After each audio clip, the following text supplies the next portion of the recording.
I know that was corny, but I had to throw up that nasty ass word salad that your girl Kamala flip-flopping Harris, I want to be black now, continue to offer. Man, this girl must think she a chef or something. For real. Listen, man, we got to talk about the repeating, unauthentic, scripted Kamala Harris today. So she just had an interview with the NABJ, and she continued to offer up the same BS salad that she was at the debate and her first sit-down interview as running for president. And I'm going to show you that today. It's real disgusting. It's a whole lot of BS, whole lot of ingredients that I ain't asked for. I'd rather just get straight to the point, but let's hop into it. We want to start on an issue that Americans across the country say is their number one concern, and that's the economy. Mm-hmm. A question that has been asked of you and everybody that's on the Democratic side is whether or not voters are better off now than they were 4 years ago. It's interesting to me that this question continued to be asked. I like the question, actually, but I think it should be a little bit more specific. Is the country better off pre-COVID, 2019 Donald Trump, or are they better off now? Because, you know, during the COVID time, it was a lot of speculation, a lot of people guessing, a lot of people didn't really know what was going on. Even the quote-unquote touted experts and the quote-unquote, and I'm saying quote-unquote because they were so wrong, trust the science people, those people was dead wrong. You know, we was misled, and it sent us down the wrong path. But I like this question. But she can't answer the question because, see, unlike all the lies she told during the debate and all the lies she been touting at her rallies, she can't gaslight the American people on this question because we directly feel it in our pocket. So she give us this nasty ass, terrible word salad continuously every time. But let's hop into it. Are they better off now than they were 4 years ago? So when we came into, well, first of all, let me just say, it is good to be with the National Association of Black Journalists, and I thank you for the work you do and that your members do every day. You know why she thinking them? It's because these are a whole bunch of propagandist-ass people. She wouldn't be here if this was a right-leaning journalist or organization. You see, Trump, he goes into enemy territories, and he'll have these sit-downs. So that's the only reason why she thinking them. I don't think it's because you black. And she fought with y'all and she respected it. Nah, she have no respect. It is very important that we ensure that this organization and your members always have the resources and the platforms to deliver the voices that must be heard. So I thank you for hosting me today. 4 years ago, when we came in during the worst unemployment since the Great Depression.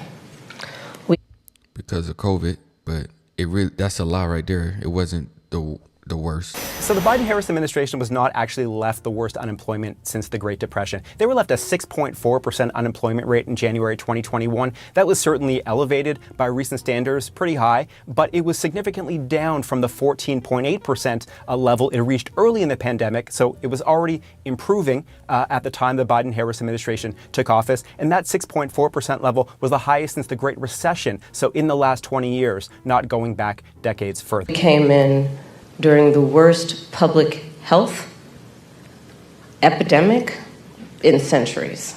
We came in after the worst attack on our democracy since the Civil War.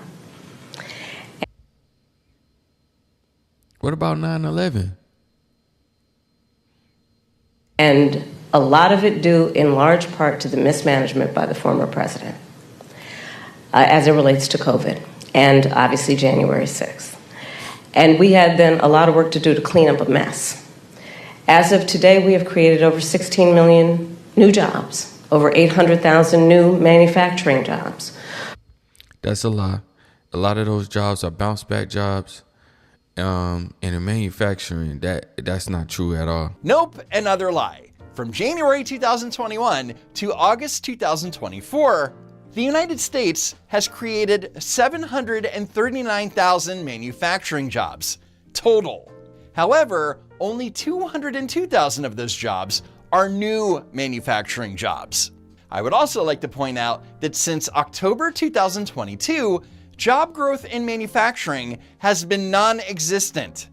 We have the lowest black unemployment rate in generations. We have invested in small businesses, and they're to the benefit of many people, but including black small businesses, some of the highest rate of creation of new black small businesses in years. We have done the work of capping the cost of prescription medication for our seniors for issues like insulin. And again, I'm speaking to the black journalist who this girl Kamala, every single time she talk about doing something for black people, she continue to bring up insulin. When you talking about doing something for black people, and again, just like in my last video, I don't care about reparations. But you got a lot of black people that does care about reparations, and that's fighting for reparations. And you said if it come across your desk, you would sign that bill. It's baffling to me that every time you talk about doing something or you did something for black people, you talk about insulin, but you ain't did shit about reparations. You ain't did shit about, investing back into our cities and our communities or working with the banks so we could get more opportunities in our specific banks. I'm not just talking about in these national worldwide banks. I'm talking about our black owned banks that circles the black dollar. You ain't did nothing, bro. You ain't did shit. But it sounds real similar to when I showed you in my last video how, this woman, every time she talk about fulfilling a promise for black people, she's talking about capping the insulin down to $35. Watch this. care about all people, but in particular, I'll talk about the impact on black people, where we know black folks are 60% more likely to be diagnosed with diabetes. And we have now finally capped the cost of insulin for our seniors at $35 a month. That's with Medicare, and she's talking about seniors. If you're talking about doing something for black folks, be specific on what you're doing for us. I don't care about this black and racist. Hey, look, I only care about the American people. But if you're going to bring up what you're doing for black people, talk about what you specifically did for us, not some fucking insulin that benefits all American. Cap the cost of prescription medication for our seniors at $2,000 a year because we, unlike the former president who promised to do it, we finally have allowed Medicare to negotiate drug prices against the big pharmaceutical companies. And these are just some of the accomplishments. How has your administration kept its promises to Black Americans? And I go to events and I'll often ask people, raise your hand if you have anyone in your family who has diabetes. And I will raise my hand too. So will I. Right? So will I. Right. Yes. Black folks are 60% more likely to be diagnosed with diabetes. Yes. And yet so many of our seniors struggle to decide whether they can fill their prescription for insulin or fill their refrigerator. And so when we capped the cost of insulin for seniors at $35 a month, that was a promise fulfilled. That's crazy, bro. That's what she think about black people. Capping insulin at $35 a month. Every time she talk about doing something for black people, she's talking about insulin and capping it at $35 a month. That's what she think about you. Is the price of groceries still too high? Yes. Do we have more work to do? Yes. All that, ladies and gentlemen, and everyone else, that is called Bidenomics. That is called Bidenomics, and we are very proud of Bidenomics. And I will tell you, I do believe that I offer a new generation of leadership for our country that is about, in particular, turning the page on an era that sadly has shown us attempts by some. Let me remind you what the question is. Is the American people better off than they were 4 years ago? That's the question. What the hell is this girl talking about? This is what I'm talking about with this nasty ass word salad. This right here is what you call a filibuster. She ain't got the answer, bro. She can't answer it because she can't gaslight the American people. The American people at the pump choosing, damn, can I get gas or I gotta get groceries? Do I get groceries or do I pay the light bill? Do I pay the light bill or do I pay the water bill? Do I pay rent or I pay, like, you can't gaslight them. They feel it. So she hit you with this filibuster distracting you. And it's like, okay. And you follow her along. And then she gonna throw a little sprinkle of dinkle this or that. But that's not, no. Is the American people better off now than they were 4 years ago? Is it yes or no? Keep it a bean. This is why nobody can't trust this girl, bro. Because she hit you with this nasty ass, disgusting ass word salad. To incite fear, to create division in our country, and to do the work that is about bringing some level of optimism and, dare I say, ambition about what I know is possible in our country. And so my plan for the economy includes what I imagine and believe and call an opportunity economy. What we can do to grow an opportunity economy where all people have access to the resources to compete, to apply their incredible work ethic, their ambition, their aspirations, and their dreams, and actually not just get by, but get ahead. And I can talk in more detail about it, but specifically, I'll mention a few things. Yeah. Yo, you see the moderator getting tired of that bullshit she offering. She like, feed me something else. Goddamn. One of the big issues that affects people right now in terms of the economy and their economic well-being is we have a shortage of housing supply. It's too expensive. People can't afford to buy a home. You know, we grew up, our parents, where they had the ability to somehow believe the American dream was attainable. Not so much for younger working people. And I recognize that. So my approach is a new approach, which is to say, let's just take this and deal with it head on. And part of my approach... What, like how you did this question? Huh? Or you gonna filibuster that too? is to say, I'm going to employ and engage the private sector, in particular home builders with tax credits, to give them the incentive to create new housing, 3 million by the end of my first term, and understanding that not everybody is, handed a silver spoon. The thing about creating all these houses, you got a couple of things to consider. It's not that the houses are not available. People can't afford to buy the houses under this economy. Under Trump economy, everybody was like, bro, this housing is junk going crazy. When is the bubble gonna pop? Because you had low interest rate, and on every house that was being sold, you had multiple offers on that house. It was really competitive. Now people was like, yo, the interest rate's so high, I'm gonna just wait. I'm not finna get out my 2%, my 1%, my 4% interest rate to go, get another house that they're gonna charge me 7% interest rate, almost 8% interest rate. So that's the thing about this whole thing of building 3 million more houses. And then plus you got BlackRock and Vanguard buying up all of the houses and having them for rent. You have these companies buying all of these houses and being a lot more competitive than your average Joe Blow or Silly Mae or Sally Mae, and they putting more dollars for more competitive offer than your average American. And then what they do when they get the house, they put it for rent.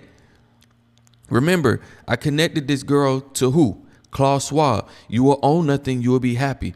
So if you go back and watch that video, you will see that she's a part of that 2030 agenda, 2050 agenda, and you will see that her real agenda ain't for to create these houses for you to own, it's to create these houses for you to rent. Stunning new details tonight on Georgia's housing crisis. A GSU study says 19,000 homes, not apartments, homes in the metro are owned by 3 companies. That's nearly 1 in every 9 houses up for rent, and some entire suburban neighborhoods where corporations own it all.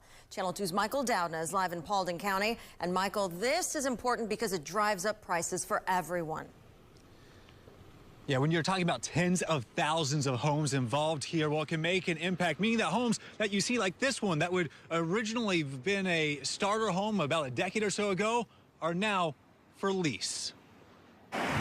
Signs in front yards showing not a home for sale, but for rent. Atlanta has more of these types of properties than the next couple of metro areas combined. These properties are single-family homes owned by corporations, not people. And Atlanta is the #1 location for these houses in the entire country, according to GSU professor Taylor Shelton. Just a decade or so ago, none of these companies even existed. But a recent study found that just 3 companies, known to customers as Progress Residential, Invitation Homes, and Main Street Renewal, own more than 19,000 homes in the metro area. The homes that most of these companies are buying are exactly the kind of starter homes that 15, 20, 30 years ago would have been first-time home buyers. And in certain areas, these corporations can own most of the homes in a neighborhood. Take this street where every single house you see is owned by Invitation Homes, built to rent and not to buy, impacting the entire market as a whole.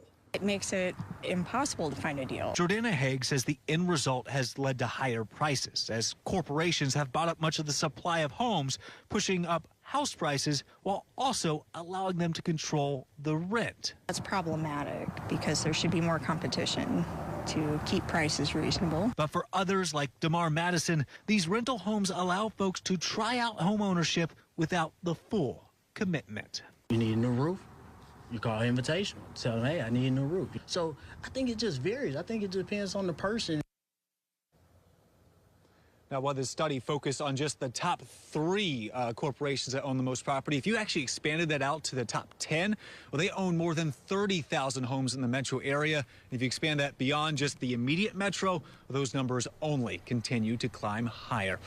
We're live in Paulding County. Michael Doudna, WSB Tonight. I think those numbers are just shocking for so many people here tonight, Michael. Thank you. But that's just me and my conspiracy bag. But go back and watch that video. I connected the dots for you. But works hard and is trying to save up for a down payment. Part of my plan under my opportunity economy is to give first-time home buyers a $25,000 down payment assistance so they can just get their foot in the door to be able to then engage in what will prove to be their opportunity to build intergenerational wealth. And here's my personal experience coming at that. I grew up a middle-class kid. My mother was hardworking. She raised me and my sister Maya. Hey, remember that. I grew up a middle-class kid. She saved up, and it was only by the time I was a teenager that she could afford to actually buy her first home. And I know, and I identify with, I know where I come from. Madam Vice and President. I know, but I'm speaking. I'm speaking. But she ain't gonna do that to another black. It'd be important if you said the truth. Hey, If you don't mind interrupt letting me this finish, word salad, bruh. we can then have a I'm gonna conversation. forget the damn ingredients. I got a script I gotta stick to. God damn. Don't interrupt me, bruh. I'm speaking. confess, I know that so many people work so hard and should have the opportunity to just get their foot in the door. Again, so it's not just about getting by, but getting ahead. Please. So, I find it interesting that she was not able to answer this question, especially after the debate. If it was me, I would have went back to my team and I would have said, hey, I need y'all to write me up a new script because this is not resonating with the average Americans or the middle class Americans or not even that, the poor American, the low class Americans. I would have asked them to write me up another script so something resonate with the people because this is not working. You had ample opportunities and days to conjure up a new answer, and you had that same BS ass answer. But I just want to play this just to show you, look, this girl is scripted, bruh. She is unauthentic. And all she has is this one nasty ass word salad. Let's get started. I want to begin tonight with the issue that voters repeatedly say is their number one issue, and that is the economy and the cost of living in this country. Vice President Harris, you and President Trump were elected 4 years ago, and your opponent on the stage here tonight often asks his supporters, are you better off than you were 4 years ago? When it comes to the economy, do you believe Americans are better off than they were 4 years ago? So I was raised as a middle-class kid. And I am actually the only person on this stage who has a plan that is about lifting up the middle class and working people of America. I believe in the ambition, the aspirations, the dreams of the American people. And that is why I imagine and have actually a plan to build what I call an opportunity economy. Because here's the thing. We know that we have a shortage of homes and housing. And the cost of housing is too expensive for far too many people. We know that young families need support to raise their children, and I intend on extending a tax cut for those families of $6,000, which is the largest child tax credit that we have given in a long time, so that those young families can afford to buy a crib, buy a car seat, buy clothes for their children. My passion, one of them, is small businesses. My mother raised my sister and me, but there was a woman who helped raise us. We call her our second mother. She was a small business owner. I love our small businesses. My plan is to give a $50,000 tax deduction to start up small businesses, knowing they are part of the backbone of America's economy.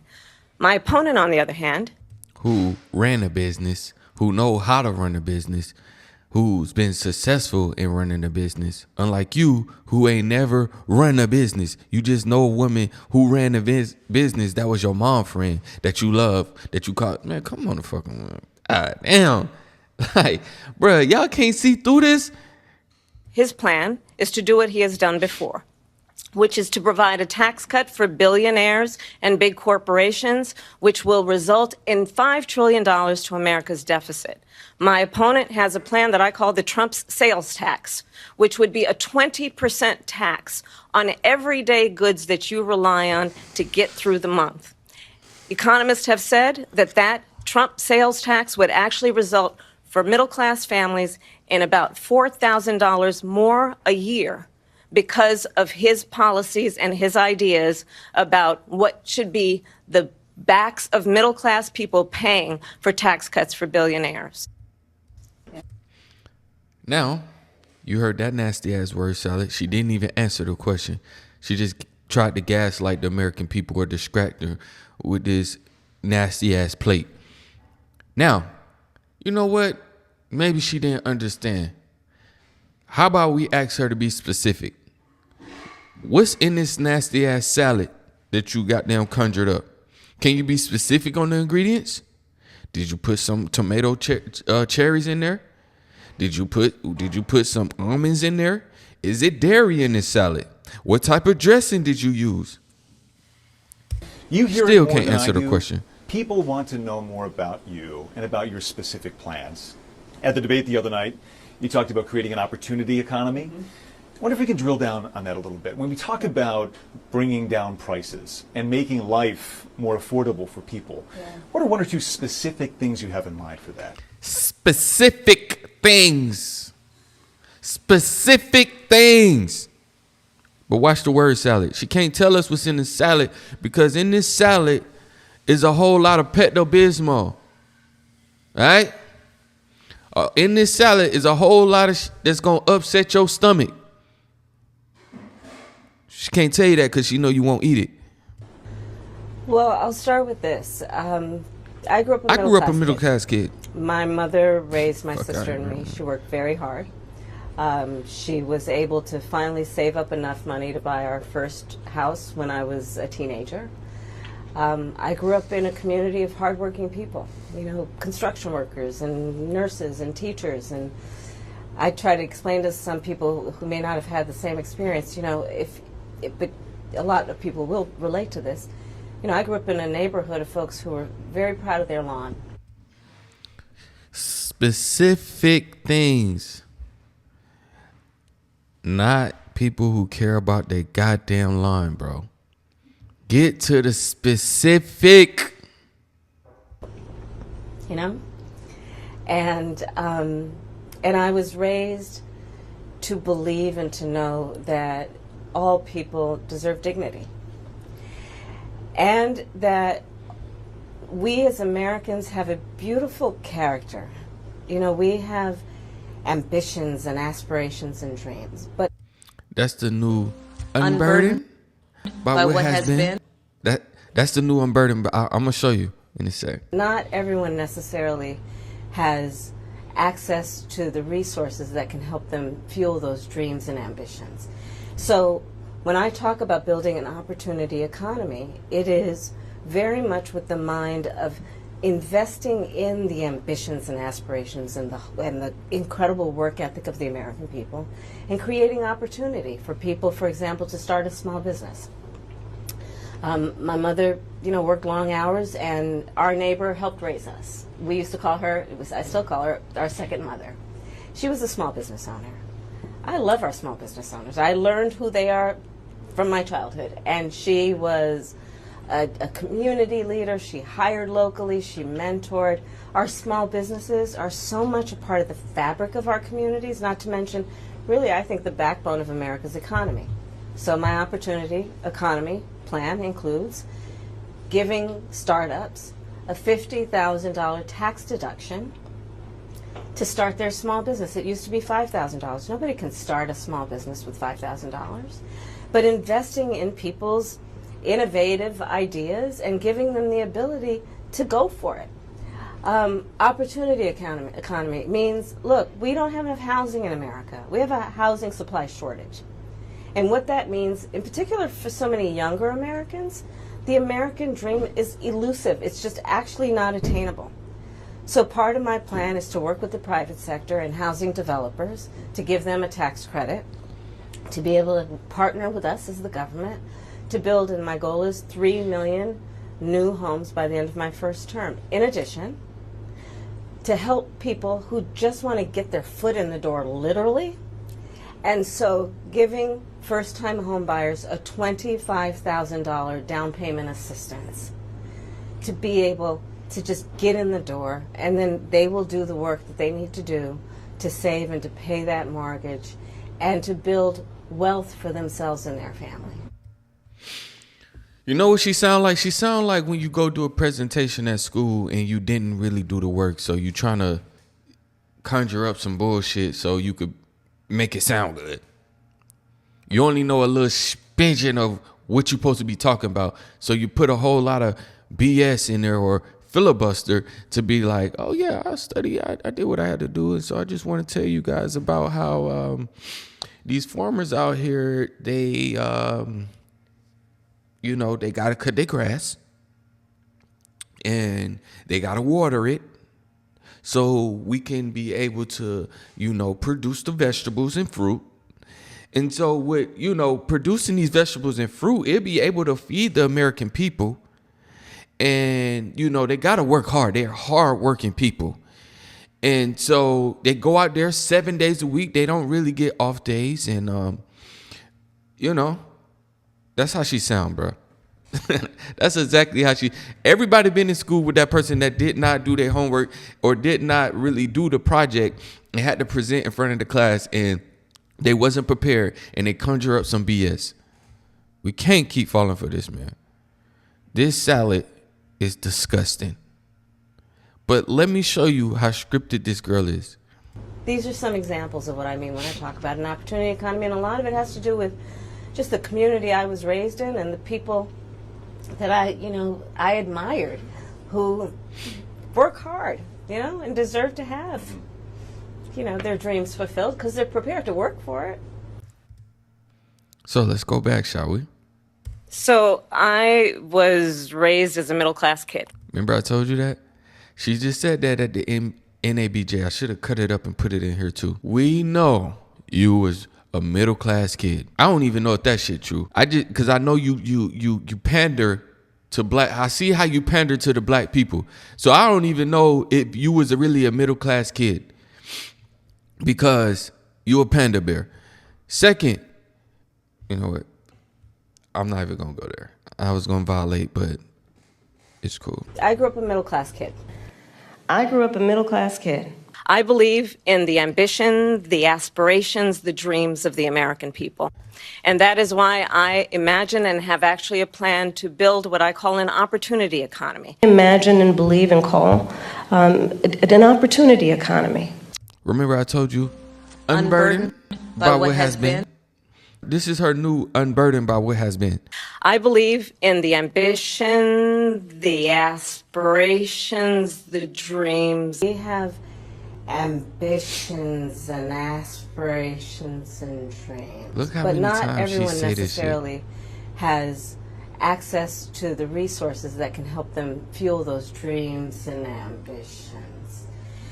This is the kid that's standing up before the class. So when I talk about building an opportunity economy, it is very much with the mind of investing in the ambitions and aspirations and the incredible work ethic. Oh my gosh, bro. That's the kid in front of the class, I'm telling you, bro, who did not prepare. She just said ambitions and aspirations, the ambitions and the aspirations and dreams, and the ambitions and the aspirations of dreams.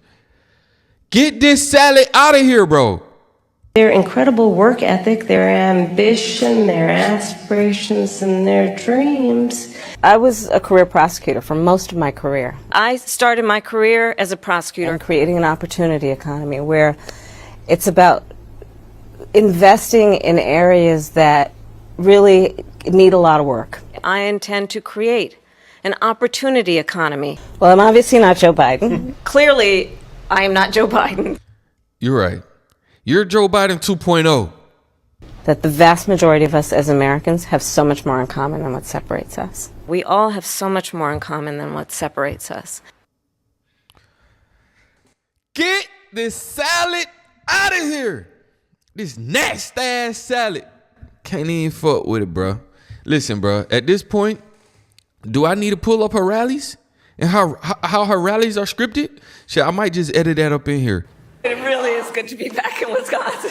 It is so good to be back in Michigan. Listen, let me tell you, I am clear. The path to the White House runs right through this state. And listen, I am clear. The path to the White House runs right through this state. Tim has an incredible record as governor of the great state of Minnesota. And as you just heard, he has an incredible record as governor of the great state of Minnesota. And to his former high school football players, he was coach. And to his former high school football players, he was coach. I took on perpetrators of all kinds. I took on perpetrators of all kinds and had a summer job at McDonald's. I had a summer job at McDonald's. God damn, bro. Get this salad out of here, bro. I don't want no more.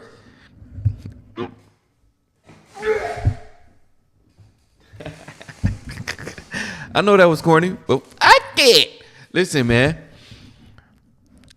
If y'all can't see through this BS, bro, you're the problem. It ain't her the problem. You're the problem. If you allow people to gaslight you like this, I can only imagine what you guys' relationships are like. Just because I heard this man say he been voting Democratic for the last 72 years. I got a guy at my job who's just said, I just can't do it. I just can't vote for Trump. I just can't vote for Trump. Listen, bro. All right. You can't vote for Trump, but know what you're voting for when you're voting for Kamala. Understand the policies. You ask them about the policies, what she stand for. They can't tell you. They lost because we are lost. I wish I could make a video. Actually, I don't. But I wish there was a better presentation from her, better substance, so I could, break it down and pick out, hey, this is actually going to do this. But I can't even do that because she has no substance, bro. The reason why she can't go into details about what her plan is and are people better off, because she know the things she really stand for, the American people are not going to stand for. And like, she know that a lot of the stuff that she has planned is real BS. She don't have no specifics, so she has to be like the kid standing in front of the class giving you some BS filibuster. Man, this girl's a true socialist, communist, Marxist, ass woman, bro. You have to see through this BS. She lies through her teeth constantly. A lot of politicians lies. A lot of them. But this is terrible. Listen, man, I'm Jessica Fletcher. You're me, I'm you. We're one of the same body. Remember, keep your head up, keep your nose clean. You save the world, you live forever. Get this nasty salad out of here. Peace.